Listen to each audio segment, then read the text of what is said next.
कि आजकल पीसीओएस और पीसीओडी बहुत हो रहा है मैम। गर्ल्स को हर सेकंड गर्ल को आजकल होने लगा है, पीरियड्स में बहुत गैप आने लगे, तो हमें उसके लिए कैसे पहले से वो करना चाहिए कि ऐसा ना हो। पहली चीज पीसीएस और पीसीओडी एक ही चीज होती है, तो इस कंफ्यूजन में ना फंसे। സംഭവം നിങ്ങൾ കേട്ടല്ലോ. PCOS PCOD രണ്ട് പെൺകുട്ടികളിൽ ഒരാൾക്ക് ഇന്ന് വരുന്നു. അത് മാറ്റാനായിട്ട് എന്ത് ചെയ്യണമെന്നാണ് ആ പെൺകുട്ടി ചോദിച്ചത്. മറ്റൊരു ഡോക്ടറാണെന്ന് തോന്നുന്നു. അപ്പൊ ഇപ്പോഴത്തെ ഒരു സംഭവം നടക്കണം എന്താന്ന് അറിയാം.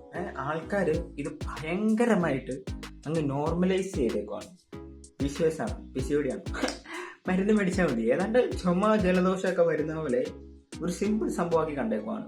അതങ്ങനെ സിമ്പിൾ ആയിട്ട് കണ്ട് നമ്മൾ മരുന്ന് കഴിച്ച് അത് മാറ്റി കളയട്ടെ പോട്ടെ എന്ന് വിചാരിച്ച് കളയേണ്ട ഒരു ഇമ്പോർട്ടന്റ് അല്ലാത്ത ഒരു കോമൺ ഒരു അസുഖമല്ല. അതിന് കാരണം എന്താണെന്ന് വെച്ച് കഴിഞ്ഞാൽ ഈ അസുഖം വരുന്നത് ആർക്കാണ്?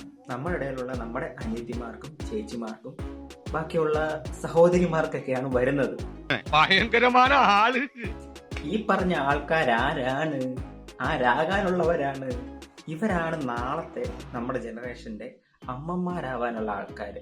അപ്പൊ അമ്മമാര് വീക്കാണ്, അവർക്ക് ഇങ്ങനത്തെ കണ്ടീഷൻസ് ഉണ്ട് എന്ന് പറഞ്ഞാൽ പൊട്ടൻഷ്യലി അവർക്കുണ്ടാകുന്ന കുട്ടികൾ വീക്കർ ആവാനുള്ള ഒരു ചാൻസ് ഉണ്ട്. അപ്പൊ നെക്സ്റ്റ് ജനറേഷൻ ഉണ്ടാകുന്ന കുട്ടികൾ വീക്കർ ആയി കഴിഞ്ഞാൽ ആ സൊസൈറ്റി വീക്കായി എന്നാണ് അതിന്റെ പുറകിലെ ഒരു ഇത്.